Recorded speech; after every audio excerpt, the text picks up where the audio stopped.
Саламатсыздар, Садыр Нуркожоевич. Куш келипсиздер Атбашы жергесине.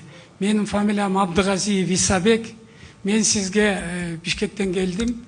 Бирок мен ушул жерде Акмоюндун кулуну болом. Пенсияга чыгып алып, үй бүлөм балдарым менен ушул жерге Нарындын келечеги туристтик база деп биз чартыр базасына курганбыз. Гослесфондудан балам 9 кишиден турган жамаат түзүп, жана өкмөттүн 377 токтому чыккан. Ошонун негизинде ошо жерге болгон тапкан тергенибизди чаптап 131 миллион сомдук акча влажит эткенбиз. Ошого эң ушул жерге областтагы эң алдыңкы туристтик базага жеткен, жыл сайын курап атып. Анан даже өкмөт тарабынан дагы анда туризм деген экономика министрине Данияр Амангелдиевичке болчу 23-жылдын жыйынтыгы боюнча эң алдыңкы туристтик база Нарындыгы деп сыйлыгын да алганбыз.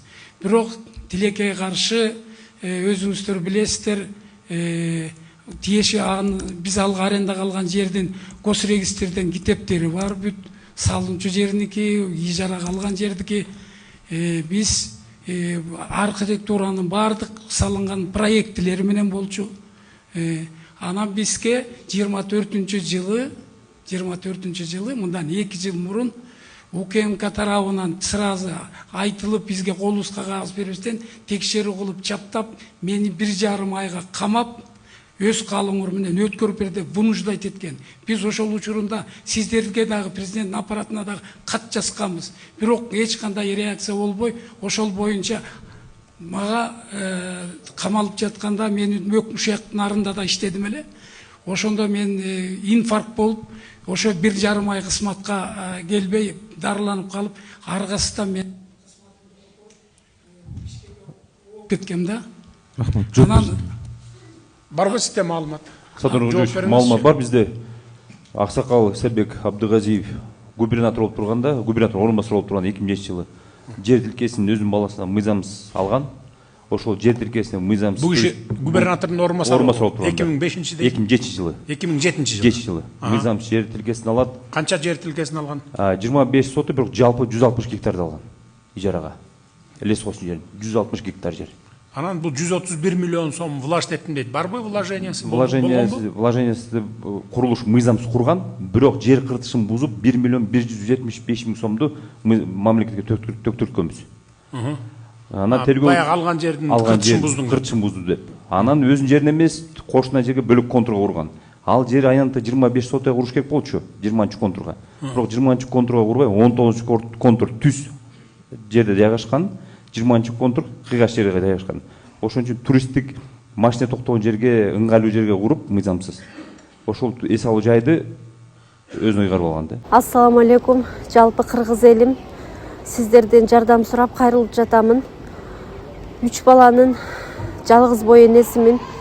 Ортончу балам Умар 6 жашта, диагнозу ДЦП, врожденный паралич. Кайдыгер карабаган кыргыз элим. Уулум Умарга жардам бериңиздер. Балдарыңыздар оорубасын. Жараткан Аллах Таала өзүнөн башка эч кимге муктаж кылбасын суранамын. Уулум Умардын жок дегенде отуруп калышына жардам бериңиздер. Балам жок дегенде өзүнүн тамагын өзү ичкенге жардам бериңиздер, суранамын. Уулум Умарды таштабаңыздар.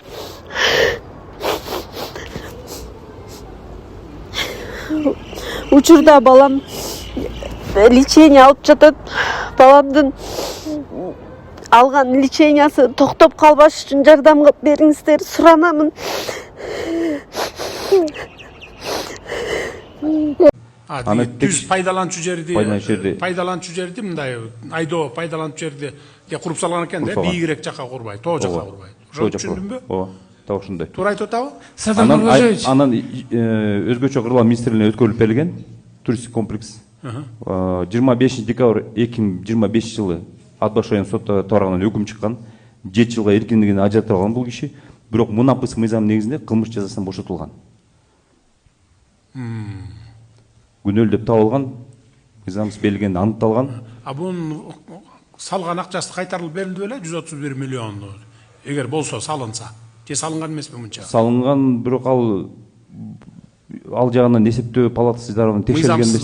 Мыйзамсыз болгон үчүн амалге кайтарылып берилген эмес экен да. Канча жыл колдонгонсуз бул жерде? Садыр Нуркожоевич, кечиресиз, бул кишинин айтып атканы точно жанакыркы Элдар Ташиевдер баштап мага койгон претензияны эле булар айтып атышат. Ал жерде деген госрегистрдин китебинен бир шак жана только туалети менен гана атканасы чыгып кетти. Анткени ал тик бет, сиз айткандай мен жолго чукулдатып салып алган жокмун. Наоборот, тоонун өйдөрөөк жагына жанакы выдель деп атпай, бир ортосунда айырмасы 20-30 метр. Ал деген баягы бир үйдүн бул бурчу болсо, бул эшикке чукул болуп калыптыр деген гана сөзү. Булар мени алыш үчүн жана анткени Эду менин жаныман сарай сатып алып, биздин территорияда, ошо мага аренда калган жерде сарай сатып алып, бизди ошол жерден сүргөнгө аракет кылды да. Анан эми бул кишилер айтып атат. Так, эмеси боюнча. Так, мындай талашсаңар аз дагы 2 саат талаша бересиңер. Так, мен азыр мына курулуш министри менен губернаторго ишенейин. Прокурорго дагы эмес. Эми прокурор бул күнөөлөөчү адам да, соттор. Чечимде чыгып калган деп атпайбы? Өкөңөр комиссионуна барып туруп, дагы тиешелүү адамдарды алып туруп барып текшерип көрүп, чындап эле прокурор айткан туурабы, же тиги кишиники туурабы, мага айткылачы. Бүгүн ошону көрө кеткиле. Жакын жердеби ал жер? Да, бул Атбаш менен Ардын ортосунда эле. Чуп-чукул жолдун жээгинде баратып кире кеткиле дагы бүт көрүп туруп, анан сен эми курулуш министри билесиң да, туура жерге курганбы, туура эмес жергеби? Бул киши айтып атпайбы, 21-контурга эмес, 19га куруп салган деп. Андай болгон болсо, анда бул киши неправ болот. Анан жерди мен түшүнгөн жокмун. 21 сотук жерди алып туруп, анан кайра 160 гектар жерди алган дейсиз. 3 гектар жерди алган, ошонун ичинен 25 сотук жерге куруп атат. Жалпы 160 гектарды кимисине баласына алып атабы? Баласына алган, колдонгонго. 2007-жылы, Токой чарба жерин. Ал мага 160 гектардан бир тыйындай да кереги жок болчу. Анткени өзү чар деген кокту болгону 1,5 километр эле кокту. Анан тескейинде карагай. Бирок сизде колуңузда китебиңизде 160 деп 160 гектар деп. Кереги жок болсо эмне кылып алдыңыз анда 160? Анткени себеби эл эс алып 20-30-40 эле колдонбойт белеңиз анан сот. Эс алып келгенде Сардор Нуркожоевич, эл деген эң баштан былдый жакка деле отура берет. Анан биз аргасыздан баары бир мага жоопкерчилик, ошо өрттөп от жагышат, мусор таштап кетет. Биз барып машинесин каттап постоянно ошо коктуну көзөмөлдүк кылчубуз. Зам губернатор болуп канча жыл иштедиңиз 2007-тен? Мен 2,5-3 жылга чыккыл иштеп, жанакы инфаркт болуп, анан мен кеттим. Даже ошореки баланста турган Токойду, как будто мен менчикке алып алгандай кылып, 1,5 миллиард сомго баалатып, бүт ЛТР-КТРден деген мени ушунчалык шыбады, менин деген кысматым, мондай эле шырма болуп эле, ошондой кылып атты, биринчи сам деп кысматын алып пайдаланып алып алды деп. Баары законный алынган. Агентствонун катынын уруксаты жана 377 токтомдо биз ишкер инвестор катары, ички инвестор катары биз 131 миллион. Азырдагы мен түшүнүктүү болду. Азыр жолдо кетип баратып, бүт видеого тартып, дрон бар бизде. Дрон барбы алдарда? Дрон менен дагы, видео менен да баарын тартып алган. Нарын кала баргылачы жолдон. Жолдо деп атпайбы, жолдо. Рахмат. Экинчи микрофон. Башкы айылдык айылдык кеңештин Башкы айылдык аймагынын айылдык кеңештин төрагасы Абдылбек Бокоев. Урматтуу президент, урматтуу Садыр Нуркожоевич, атактуу Атбаш жергесине куш келиптириз. Райондун эли, журту абдан кубанып, толкунданып турабыз сизге. Сиздин жана сиз жетектеген командаңызга жасап жаткан иштерине терең ыраазычылык билдиребиз. Ишиңизге ийгилик болсун, ден соолукта болуңуз, аман болуңуз, бар болуңуз. Менин бир эле кайрылуум эмеле биз сиз айтып кеттиңиз, бу бир больница салып беребиз деп, ошого бир районубузга кошумча, бизде билесиз, аба ырайы өтө бийик. Районубузга ушу бир ооруканага бир жүрөк кан тамыр боюнча бир кошумча корпус да кошуп берсеңиз, анткени жүрөк оорулар көп, давление көп дегендей, ушуну бир эске алып койсоңуз. Экинчиден, урматтуу болот да оорукананын ичинде, бардыгы болот ичинде. Бардыгы болот, жүрөк да болот, башканыкы да болот. Оорукана чоң комплекс болот. Анда жакшы экен. Мен өзүм ошону жазып койдум эле, урматтуу президент. Мен да жазып алдым мынакей. Анан урматтуу президент Садыр Нуркожоевич, мына ошо өзүңүз айткандай, өзүңүз койгон ошо губернаторубуз, акимибиз, айыл өкмөттөрүбүз, укук коргоо органдарыбыз, жана электр тармактары, дебүү тармактары, жана башка тармактар менен көптөгөн иштерди, алгылыктуу иштерди иштеп жатышат. Күнү түнү менен. Мына өзүңүз баягы күнү көргөндөй, тиги Аксайда 25-30 сантиметр кар жааганда ушо губернаторубуз, акимибиз, айыл өкмөттөрүбүз жана ушул мекеме жетекчилерибиздин баары ушул Аксайда сиз айткан арпа жагында, Аксай жагында чөптөрүн жеткизип, ушо алгылыктуу иштерди күнү түнү менен иштеп атышат. Маселе айтыңыз. Сизге чоң рахмат. 3-чү микрофон.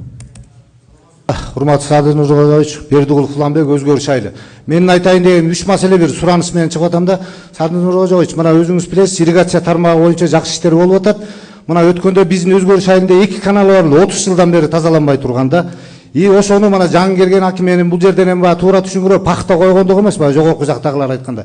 Жаңгерген акимге Нурбек Бейшенаевичке маселе кылып айтылы 3 күндүн ичинде 9 километр жер тазалап берди, 3 күндүн ичинде. Ашар жол менен жалпы райондогу муниципалдык мекемелердин экскаваторун алып келипчи. Демек сиздин командаңызда мына ушундай акимдер болсо иш жүрөт экен деп калдык да. Бирок муну менен маселе токтоп калган жок. Биздин жер шартыбыз, географиялык абалыбыз талап кылсаңар иш жүрөт. Талап кылбасаңар жүрбөйт. Жана кыргыздар жакшы го, диге бала ыйлабаса диге неме каякта дегендей. Ошонусуңарындай талап кылгыла жергиликтүү калк. Мына моякты тазалап бергиле, могу жолду жасап койгула, же болбосо мындай кылып бергиле деп ошентип талап кылсаңар, анан билет да чуркайт. Кабинетте отура берсе, силердин ал каналыңарды көрмөк эмес. Биздин жер шартыбыз, географиялык кара топурактуу жерде ошол келаткан суунун 70% жерге сиңип кетип, 30% араң дыйкандын колуна тийип атат. Ошон үчүн мына ушул ооздун балансына эртерээк алып, мына ошону бир ирригация тармагына жанакы бетондуу полотно же неме кылып берсе, жакшы болот. Жооп берип коюңузчу. Айыл чарба министрлигине өтүп атат андай. Сиз да белгилеп кеттиңиз, 172 километр канал, жалпы 8200 гектар биздин баланска, мамлекеттин балансына алынды. Андан сырткары азыр 45 километр канал дагы алабыз деп турабыз. Вегетация мезгили бүткөндөн кийин. Сарытал каналы жалпы 32 километр. Ошону биз 30 жылдан бери тазаланбай туруптур, быйыл тазаладык. Мындай иштер вегетация бүткөндөн да уланат. Негизинен кара топурактуу жер, ал жерде суу көп сиңип кетип атат, жана бетондуу полотно деп былтыр 147 000 квадрат метр койгонбуз. Быйыл 650 000 квадрат метр коюлду деп атабыз республика боюнча. Муну миллионго чыгарабыз эмди жылдан. Миллион квадратный метр койсок, көп ушу ички чарбалык каналдардын маселесин чечебиз.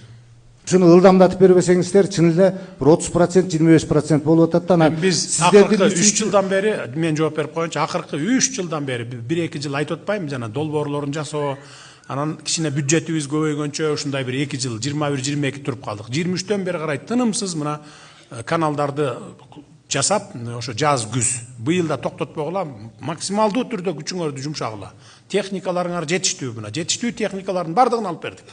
Мин энергетикага, мин селхозго, МЧСка, азыр бай илгеркидей техника жетпейт деген жок. Керек болсо ар бир райондо турат. Мына МЧСти көрүп атасыңар, Баткенде болсо Баткенде техника жетиштүү, Ысык-Көлдө болсо Ысык-Көлдө жетиштүү, баары тең. Туурабы, жетиштүү техникаларыңар. Тынымсыз иштегиле, тездетип ошону неме кылат. Жылуучулук убакытты жөн текке кетирбей бегиле да. Рахмат. Да маселе бар, Улам эке. Маселе могу тоют базасы боюнча өзүңүз айттыңыз, мына аким да жакшы презентация кылып кетти, мал чарбасынын өнүктүү станциялары боюнчачы.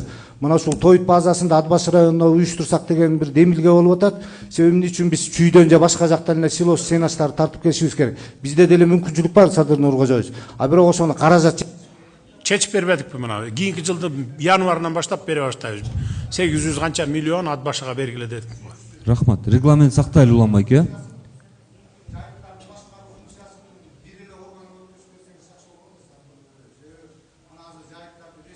жер кесип берет, айыл өкмөт өзүнчө жер кесет.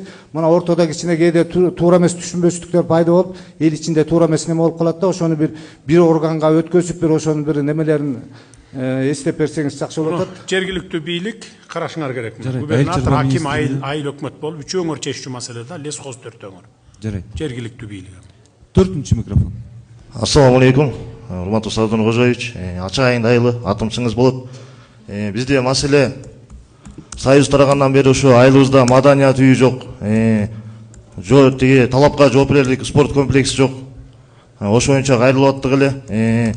Болбосо бул жакта элдин баары билет, ушу райондо эң алдыңкы айылдардын бири спорт жагынан болобу, маданият жагынан болобу, кийинки эле ушу жаштардын жетишкендигин айталы, ушу жаштардын атынан келип отурабыз биз. Акыркы ушу 5 жылдыкта эки балабыз сборный Кыргызстанга, курамага, волейбол командасына чакыртылып, бирөөсү Азияның чемпиону болду. Бирөөсү мына быйыл Пекинге барып, эл аралык мелдеште 2-нчи орунду алып келишти. Мына кече жакында эле дагы бир балабыз ушу көкбөр боюнча Кыргызстандын улуттук курама командасына чакыртылып атат. Анан ушу айылыбызда бул бүгүнкү же сиз келгенде эле козголгон маселе эмес. Биз дайым ушундай жыйындарга келип, өкмөткө талап коюп келгенбиз. Анан ушу жергиликтүү айыл өкмөт менен район жетекчилери менен биргеликте жер тилкесин бөлүп беришти, проектисин жазып, сметасын чийип, бүт баарын долбоорлоп беришти. Анан жогорку жактарга дагы биз жаштар катчын өткөнбүз. Жообун кээ бирлери берип атышат, сизге жетпей калып атат.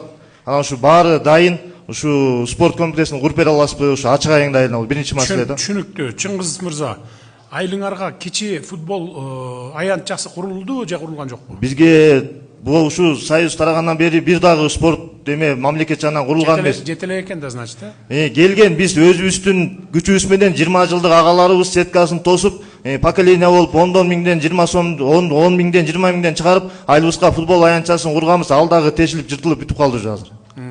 Ремонтун кылып бергиле, анда бүт восстановить этип бергиле. Анан кийинки этап менен спорт комплексин карайлы. Анан экинчи маселе ички жолдор боюнча 3,5 километр жолдун маселеси чечилген экен биздин айылгачы. Бардык акчалары которулуп, даже тендери жүрүп,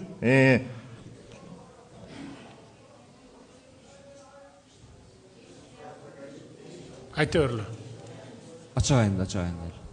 Тендерде да учкан экен, азыр компаниячы алар келип иштейли деп атышыптыр. Анан ушу Минтранс жактан токтотуулар болуп атат деп атышат да, ошо сизге лично ошону көзөмөлдөп бересизби деп кайрылып атабыз да. Садыр Нургожич, бул баягы сиздин тапшырмаңыз менен биринчи биз баягы чоң жолдорду бүтүрөбүз деп тапшырма коюлган. Негизи маанилүүлүгүнө жараша коюлат. Айылдын ичиндеги ички көчөлөрдү, ошо чоң жолдорду бүткөндөн кийин анан баштайбыз. Азыркы учурда алар биз көп каражатты ошо негизги маанилүүлүгү жана республикалык, анан облустук маанидеги жолдорго буруп атабыз. Рахмат. Биринчи микрофон. Şu айылдардын жолу боюнча мен да толуктап кетейинчи. Маданият үйүн, спорт комплексин карагыла, жанагы немесин жаңылап, зыңкыйта жасап бергиле. Түнкү жарыктары менен кичи футбол аянтчасын. Анан кийин немесин көрөбүз, чоңурагын. Жолдор боюнча 1 километр, 2 километр жол жасаш, бул 3 эсе кымбатка турат. Анан айылдын ичине, бир айылдын ичине келип туруп, техниканын баарын алып келип, анан ошол жерге бир бетон завод коюп, же болбосо 100 километр, 200 километрден асфальт ташып келиш, бул 3 эсе кымбат. Ошон үчүн мен Минтранска андай жолдорду токтотуп тургула дегенбиз. Качан гана могул жасап аткан жанагы стратегиялык маанилүү эки райондун ортосу, эл аралык жолдорду бүткөндөн кийин айыл арасыларына келебиз, айыл арасына. Түшүнүңүздөр, айыл арасына келгенде бир эле айылды эмес, 5 айылды, 10 айылды бир жасай тургандай кылып бардыгын организовать этип келсе, техниканы, асфальтта бетон заводун, шагыл чыгарган жерин ошол тегеректе болот дагы, жакын болот дагы, анан 3 эсе арзан бүтөт ошол жер. А бизде кандай болот? Бизде бир депутат же министр айылын суранат, мен айылым асфальт берип койчу деп, жакында шайлоо болгонтат 1-2 жылдан мен барып, мына мен жасаттым деп, добуш алып депутат болуп шайланайын деп. Министр барат дагы, же болбосо мен кыйкырам трибунадан сени согом дейт. Бул барат дагы ошо 3 километр жерди 3 эсе кымбат кылып туруп жасайт. 1 километр жерди. Ал мамлекеттин акчасы кетип атат, ар бирибиздин чөнтөгүбүздөн кетип атат. Ошону экономить эткенде да билиш керек да, ар бир жумуш жасаганда ошону 10 жолу эсептеп чыгыш керек. А биздикилер андай кылган эмес. Ошон үчүн мен 3 жылдан бери запрет коюп келемин. Андай 1 километр, 2 километр жерди жасабагыла антип деп. 10 километрден кем эмес жерлерди жасап атабыз. Көрүп атасыңар да, мурда 2020 жылга чейин эң көп асфальт баскан 200 километр асфальт басыптыр. Бүтүндөй республика боюнча. Биз былтыр 1,5 миң километр бастык. Быйыл айтып атам 2000ге жеткиле чыккыла деп айтып. 2000 километрге. Биринчи. Ошон үчүн айылдын жолдорун азырынча козгобой тургула. БСР, БДР, анан канал деп, ирригация деп аны убакытты кетирбегиле, башка маселе. Мектеп садикти да айтпай эле койгула. Ал силер айтпасаңар деле биз өкмөтүбүздүн биздин мойнубузда, көкүрөгүбүздө турат. Башка маселелерди айткыла, ошондо убакыт үнөмдөйбүз. Мен Момуналиев Бейшен, Башкайыңды айылынын тургуну. Урматтуу Садыр Нургожоевич, Атбашынын элине ушундай жолугушууга келгениңизге чоң ыраазычылык билдиребиз. Сизге ошол иштериңизде чоң ийгиликтерди каалайбыз. Менин суроом жана сунушум жергиликтүү бийликтин башчылары Нурбек Бейшеналиевич, Мухтар Нурмаматович, сиздин тапшырмаңыз менен бүт элдерге айылдарга чейин жолугуп бүт көйгөйлөрдүн баарын чечүүдө. Мен ал маселелерге токтолбойм. Сиздин бийлигишиңиз менен бүткөрүлүүчү bir-эки суроо сунушум бар, шуну айтууга туура келип атат. Биринчи сунушум, суроом, Турдакун Усубалиевич өзү аткарылбай калган кереси боюнча жетимтоо кенин иштетүүгө келечек түсүп арман кылып кеткен. Ушул жетимтоо кени 10 миллиард байлыкта туруп атат, тонна. Бул жерден биз азыр экономикабыздын өнүгүүсү 10%-тен кемибей туруп атат. Ал эми курулуш тармагы 36%-тен жыл сайын өсүп атат. Ал эми курулуш тармагына ушунчалык металлдар чоң расходтолуп атат. Жана жаштык аредасын эле 15.000 тонна металл кетиптир. Ал эми биз Россиядан миллиондогон тонна темирди сатып алып, миллиарддаган сом акча жумшап атабыз. Мен сизден суранарым, ушул Усубалиевдин кересин аткаруу боюнча жетимтоо кенин 15 жылдык план кийирип иштетип берүүңүздү суранар элем. Түшүнүктүү, Бейшен Аксакал, башка айыңды айылынан. Туура айттыңыз, жетимтоону биз болсок азыр изилдеп атабыз. 100% өзүбүз иштетели деп, кумтөр сыяктуу кылып иштетели деген аракеттерди көрүп атабыз, бирок өтө чоң каражат кетет экен. Ал жерге бир завод салыш керек экен, завод салышыбыз керек экен. Биз жөн эле мындай сырьёну сатып ийбей, завод коюп туруп, жанагындай металл иштетип чыгара турган. Анан кийин 100% металлды иштеп чыгышыбыз керек экен. Ошого где-то бир 7-8 миллиард, 9 миллиардка жакын доллар кетет экен. Бирок эгер ошол салынса, өзүн деле бир 5-10 жылда актайт экен да. Бирок ошол каражатты издеп биз азыр аракет кылып атабыз, муну өзүбүз иштетебиз деп. Күчүбүз жетип калса өзүбүз иштетебиз, жетпесе баягы 70-30 дейбизби, 60-40 дейбизби, инвестор тапсак, ошону менен кошо иштетебиз. Рахмат. Үчүнчү микрофон. Мен Рахатбек, Большевик айылы тургуну. Ассаламу алейкум, Садыр Нурбожевич. Мен Рахатбек, Большевик айылы тургуну. Биринчи группадагы мүмкүнчүлүк чектелген инвалид. 2010-жылы кырсыкка учурагабыз, ушу 3 омуртка сынып, бут баспай калган. Азыркы учурда ошо үйдө эле өзүбүз менен өзүбүз алек болобуз. Анан сизден сураныч ошо пенсия жөнүндө ошону көбөйтүп беришиңизди суранайын дедим эле. Анан Алмаз Атамбаев 2017 жылы даңк медал менен сыйлаган. Ага деле эчтеке каралган эмес, анан эч кадар кайрылган эмес. Мен азыр сиз келгенден бери анан азыр ушул нерсени көтөрүшкө туура келип атат. 3 балам бар. Балам, улуу балам азыр. Канча пенсия аласыз колуңузга азыр? 14 000. 14 000, даңк медал болсо пенсия чектелген эмес, анасы тиги сизге чейинки президент ошол жокко чыгарып таштаган да. Бирөөсү көңүлүңүздү алыптыр, экинчиси келип туруп кайра жокко чыгарып салыптыр. Анан үчүнчүсү сиз көңүлдү дагы көтөрүп койсоңуз абдан жакшы болот эле да. Мен пенсияны көтөргөнгө менин укугум жок. Менин укугум жок, милдеттүү да эмесмин ага, тигинекей соцфонд турат. Булар ошону карап туруп көтөрсө боло турган болсо, если мыйзамга туура келсе көтөрүп бергиле. Атак мен айтып коюп эле көтөрүп бер деп койсом, көтөрүп бергенге ал болбойт ага. Рахмат, мыйзамга туура келет. Өзүнүн эрежелери бар, анан мыйзам бар ошонун негизинде. Өзүм келинчегим да жок, ошо балдарымды жалгыз өзүм багып чоңойттум ушуга чейин. Улуусу болсо азыр аскерде. Сиз арыз жазыңыз, кирекей соцфонддо айым турат, орун басары. Ошол кишиге арыз жазсаңыз, карап көрүңүзчү, карап көрүп, эгер мүмкүн болсо көтөрүп берип койгула, баягы по инвалидности. Канчанчы группадагы инвалидсиз? Биринчи арыз жазылган, ошо карап берсе жакшы болот. Арызын карап мүмкүн болсо, законго туура келсе көтөрүп бериңиздер, мыйзамга туура. Төртүнчү микрофон.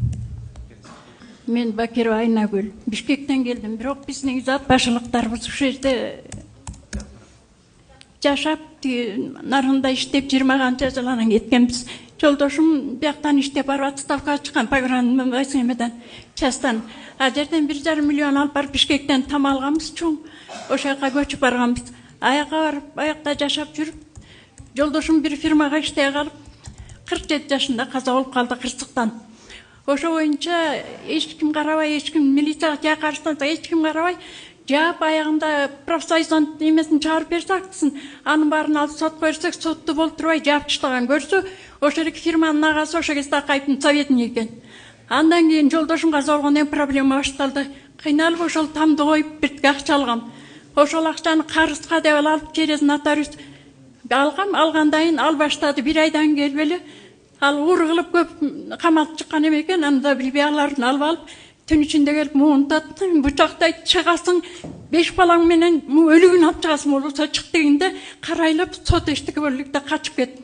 Ал исполнительдап келди, тамга кирип алып, мына 25 жыл жашады. 25 жыл мен да соттошуп, эмне үчүн күйөөмдүкү да жабылат, эмне үчүн мунуку да жабылат деп мен да соттошуп келип кырылып кылбаганды кылды. Балдарымды сабайт, окуудан чыгарат, кредитный союз ачсам аны жабат, баары жактан кысып келди. Аягында мына былтыр алдым эле ошол тамды алып мен күйөөм ошол жерге келип Куран окуду, кечирим сурап ошондо алдырдым деп аябай эме кылдым эле. 1 жыл акты жазып, тиги документти бербейт, документти оформить эткен, тиги жоготтум деп бербейт. Сотко беребиз, ошону берсек жал чыкырбайт. Ошентип турайын, бая күнү барып туруп бизди чыкырбай туруп 138 000 төлөсүн деп доллар, 138 000 төлөсүн деп чечим чыгарып коюптур. Бул эмне деген закон, эмне деген закон көрсө алардын агасы ак үйдө иштейт экен. Кемпир жыйындан кийин аныктайм. Жок маалымат. Сиз мындай кылыңыз, мына жогорку соттун төрагасынын орун басары турат. Азыр жыйындан кийин бул жерде сизди кабыл алсын, такташып, эгерде мыйзамдуу, адилеттүү чекит коюп бериңиз бул кишиге. Рахмат. Болду, азыр кабыл алсын сизди жыйындан кийин. Биринчи микрофон. Рахмат. Саламатмын, Садыр Нургожоевич. Мен сизге bir 3 маселемен кайрылгым келип атат. Биринчиси ушу мен Манас Саттарды Икка шаруасынын башчысы болом. 96 гектар жерибиз бар. Касымбек Шакен атым.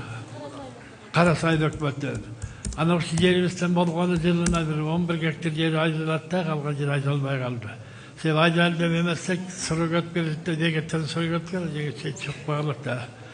Анан ушу биздин аялга бир техникадан жардам берсеңиз, ушу жакшы болот деле да, ушу бир бизде болгон айыл өкмөттө 4 трактору бар, бир ковасы, бир экскаватор бар, башка эч нерсе жок. Анан биз чептелиш учурунда Кошкордон, Акталардан, Келсандан келген эмелердин баарын биз отуруп, чөбүсү бар чөгүп кетет. Ушундай жакшы жардам берип койсо айылга жакшы болот деле да. Түшүнүктүү мынакей. Түшүнүктүү, бул маселени кечээ күнкү Кочкор, Жумгалда дагы мен тапшырма бербедимби? Техника керек айылдарга, айыл өкмөттөргө заявка бергиле, техникаларды алып берели. Комбайн, айдоочуларды. Бир дагы айдалбаган жер калбаш керек. Эгер сугат жер болсо, 1 квадрат метр жер калбасын айдалбаган. Жарайт. Себеби биз республикабыз 94% тоолорду ээлейт да, түз жерлерибиз болгон 6%. И ошонун ичинде шаарлар, райондор, айылдар турабыз. Анан айдоо жер аз болгондугуна байланыштуу биз буудай менен өзүбүз камсыз кыла албай 60% буудайды биз Россия менен Казакстандан сатып алып атабыз. Жыл өткөн сайын мына азыр 7,5 миллионго чукулдап калдык эл журтубуз. Жыл өткөн сайын 60 көбөйүп баратат. 63, 65 болуп буудайды сатып алуу. Ошон үчүн сугат жерлерди, даже кайрак жерлерди колдон келишинче айдап, буудай сеп, арпа сеп, дан азыктарын себишибиз керек да. Жарайт. Рахмат. Экинчи микрофон. Саламатсыздарбы, урматтуу Садыр Нургожоевич, Кара Суу айыл өкмөтү Калин айылы, Алмакунов Кенжебек. Биздин биринчи маселебиз ат башы мал чарбага асыл тукумга 1-3 эмес 5-7 10 миллион сомго чейинки 3% кредит бөлүп берсеңиздер. Ат башыга бир 500 миллион сом карап берсеңиз мал чарба кооперативтерин түздөк. Анткени Кыргызстанда ат башчылыктар, ат башы баягы этти камсыздай турган, эттин баасын кармай турган бул биздин ат башы базары болот. Андыктан бизге бир 500 миллион сом президенттин фондунан бөлүп берсеңиз, кийинки бир 5 жылдыкта этти камсыздай турган болот элек. Канча 6% менен берип аттык белек айыл чарбага. мүмкүнбү бияка ат башыга өзүнчө бир 500 миллион бөлүп койгонго? Өзүнчө карап көрөлүк. 3% менен эмес, 6% менен. 6% менен алып атышат. Булар бүгүн айыл чарба каржылоосу эме долбоору менен. Биз калганын субсидия кылып атабыз республикалык бюджет. Санын 1-3 эмес, бир 5-7-10 миллионго чейин берсеңиздер жакшы болот. Анткени мал кооперативдер түзгөнгө, асыл тукум өздөштүргөнгө ушул 5-7-10 миллион сом жакшы болот экен да. Так, анда Минфиндиги айыл чарба министрлиги менен кеңешкиле дагы эмесин суммасын көбөйтүп бергенге эме кылган. Жарайт. 6-дан ылдыйраак болбойт го, анткени деген банктар деген УБТК түшүп калат экен. Негизи 16% менен беришет, а 10%-ын биз бюджеттен дотация кылып берип атабыз, субсидировать этип берип атабыз. Бюджет берип атабыз силергечи. Банк негизи 16 менен берет. А биз 10-ун биз жаап берип атабыз да дыйкандарга, фермерлерге жеңил болсун деп 6% менен бердирип атабыз. Рахмат. Экинчи маселе бул Минтранс боюнча бизде айыл аралык жолдор абдан жакшы салынып, мынакей жылыш бар. Бирок ошол учурда эле жол жазалып бүтпөй жатып, кайра сапатсыз салынгандыгынан жолдор жараксыз абалга капташкан учурлар көп болот. Муну Минтранс бир көзөмөлгө алып бир карап коесуздарбы деген ойдомун. Башы өзгөрүш чакырып атканда баадык айылдын иштериндеги өткөн немелер бүт чуңкур болуп кеткен. Кайсы жол? Ат башы өзгөрүш чакырып атканда башка айылдын ичи, айылдардын иштеринен бери жанагы жаңы салынган асфальттар мурдагы жылкы пучина чыгып кеткен жерин алып кайра жазадык. Бирок мен дагы өзүм тапшырма берейин анда. Карап текшерейин. Бул проблема мындай проблема. Муну мен дайыма муну айтып келатам. Булга чейинки министрлерге баягы 2 министр алмашпадыбы? Бул жаңы министрге чейин. 30 жыл бою мамлекет биз жол салган эмеспиз, асфальт баскан эмеспиз да. Жалаң жекелерге бергенбиз. Түрктөргө, кытайларга, ошолорго берип бастырганбыз. Же болбосо жеке компанияга. Туурабы же туура эмеспи мына? Туура. Анан буларга азыр техниканын бардыгын алып берип атабыз. Бүтүндөй республика боюнча баягы илгерки Союздун убагында ДЭУ дегендер бар эле. ДЭУда бүт техникалар болот эле, асфальт басканы да чейин болот эле. Бир райондо бир ДЭУ, ошол райондун жолун өзү эле басып коет эле. 30 жыл асфальт баспай, булар такыр үйрөнбөй калыптыр. Минтранс. Бастырып, өзүңөр басасыңар деп баскан жолду монтип толкундантып басышты да. Биринчи басышы бул 3 жыл мурун. Жана алар чага жол салгыла деп туруп, техника бөлүп берип, акча бөлүп берип туруп салдырсак, ошондой жанагындай толкун жолду салышты да. Анан эми оңолуп келатышат мына. Эми биз кийин бара-бара жеке менчиктерге, чет өлкөлүктөргө бербей, только өзүбүз басабыз деп атабыз. Ошондо биз только зарплат беребиз, соляркасын алабыз, битумун сатып алабыз, шагылы менен асфальт чыгарабыз да. Баякы тигил жеке фирмалар өзүнүкүн кошот да. Ал уже мамлекеттин чөнтөгүндө кала тургандайга кетип баратабыз. Ошого жетебиз. Эми ага жетиш үчүн азыр дагы бир 4-5 жыл, 5-6 жыл убакыт керек. А булар опутту жаңыдан алып атат. Эми болушу мүмкүн, аны моюнга алабыз, моюнга алыш керек. Баякы көч бара-бара түзөлөт дегенде анан тажрыйбаны деле бир жылда сразу эле айдай коюп, же болбосо бир жасай коюп эле ала койбойсуң да бир заматта. Мына бирок жакшы, уже жакшы баса башташты азыр. Жанагы Бишкектен чыга бергенде, канттан Киршоктон чыга бергенде объездге чыккан жолду басты го, аны жакшы басып атышат. Баягы Геспиайтты жакшы басып атат, уже кадимкидей оңолуп калды да. Доктор Кендирбаевна, сизге биздин кызыбыз 2 жыл мурда жакшы бала алып, ОРТдан Жусуп Баласаган атында Кыргыз мамлекеттик университетинде акысыз окуу билим алат. Бирок биринчи курсту бүткөндөн кийин эмнегеде ден соолугуна байланыштуу Россия жергесине барып дарыланып келген, справкаларын өткөргөнбүз. Бирок быйыл 2-нчи курска кайра контракттык негизде окуйсуң деп атат. Бул боюнча кандай кылсак болот? Анан өткөндө барсак, ошол бөлүм башчысы сиздерге баргыла деп койду. Билим берүү министрине барасыңар деп койду бул боюнча. Ошон саламатсыздарбы? Которулук келүү боюнча айтып атасыздарбы? Жок, окуп аткан, академический алган, 1 жылга убактылуу справка тапшырган, больницага көрүнүп, Россиядан көрүнүп келгендиги боюнча. Бирок академик убактылуу алганбыз 1 жылга. А быйыл 2-нчи курска отуралык десек, жанагыдай контракт болот деп атат. Ал бюджет окуучу бирок. Сентябрь жана январь айында которулуу убактысы болот, восстановление, период восстановления отчисления. Анан комиссиянын ар бир университетте өзүнүн приемный комиссиясы бар, ошонун чечими менен кабыл алынат. А эмне үчүн бюджет кайра берилбей калган, буну кайра эсилдеп чыгыш керек университет менен байланыштуу. Биринчи курсту бүткөнбү бюджет? Бүтүп, баарын тапшырып, кайра контракт. экзамендерин, зачетторун тапшырып бүткөн, Бүткөн, ооба. Анан бүтүп академический алып 1 жылдан кийин кайра келсе бюджет эмесиң деп атат, Россиядан көрүнгөн справкаларды тапшырганбыз. Карагыла, эгерде академический оформить этилген болсо, анан кайра восстановление болсо, кел болот. Бюджетке болот, Болот. Бул биздики эле эмес, ал жаштарда көп экен азыр андайлар катташкандар. 4-чү маселе, бул азыр аймактарда врачтарды тартуу боюнча болуп жатпайбы? Анан бизде депозит деген жаш врачтарга берилчү акча бар. Бирок ушул депозит боюнча 35 жаш деген жери бар экен. Өткөндө мен чогулган кыз ошол тапшырса кайда отказной келди. 35, 36, 37 деген депчи. Ушул боюнча кандай болуп калат? Урматтуу Садыр Нуркожоевич, бул 35 жаш алынган. 1-июлдан баштап дагы 500 депозит ачылат. 35 жаш лимитин алып койгонбуз. То есть 35тен өйдө болсо деле боло берет да? Эмнеден де 35ке чейинкилер эмес, 40 жаштагы тажрыйбалуу бирөө келем десе, биз анын жолун тоспойлу деп алып койгонбуз. Туура кыласыңар. Аны 35ке чейин чектеп коюп, 40 жаштагы деген балким аябай тажрыйбалуу болсо, анан сен 40 жашка чыгып калыпсың деп албай койгон туура эмес. Рахмат. Кенжебек 3 маселе дегенсиң, 3-өнү бүттүң. 3-чү микрофон. Саламатсызбы, урматтуу Садыр Нуркожоевич.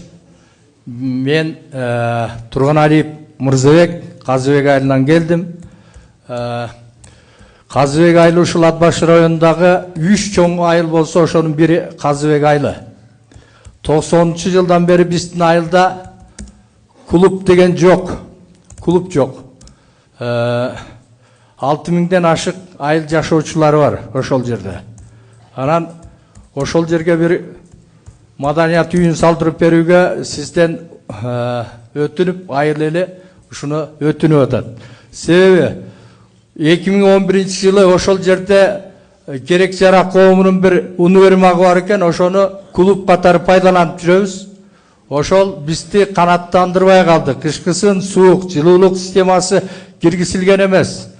Деги эле маданият үйүнө ыңгайсыз болгондуктан айыл эле ушу бүгүнкү күнү бушайман болуп турат. Ошол айылдан Төкмө акын Казыбек Казалчы чыккан, Сейиткасы Андыбеков чыккан, кыргыз музыкасынын залкары дирижер Төлөгөн Томотоев чыккан айыл. Анан бүгүнкү күнү биз уялып атабыз. Ушул клуб жок деп бүгүнкү күнү ушул сизге маселе койгондон уялып атабыз. Бир керек жарак коомунан калган эски универмакты түшүндүк, жооп берсин. Урматтуу Садыр Нуркожоевич, урматтуу Ат Баш тургундары, клубтар боюнча биз бүгүнкү күндө жаңы функционалдуу нерсени алып кетип атабыз. Бул деген жанакы клуб менен спорт комплексти бир курууга четинен мына куруп баштадык. Мисал катары ушу Ат Баш айылында азыркы учурда жаңы 2500 чарчы метр болгон спорт комплекс салып атат. Ошону эле клуб катары колдонсо болот. Бияк бүткөндөн кийин кийинки жылдары сиздердин айылдарыңызда да караганга мүмкүнчүлүктөр карап берели. Кийинки жылдын бюджетине кирсе чоң айыл болсо эсил.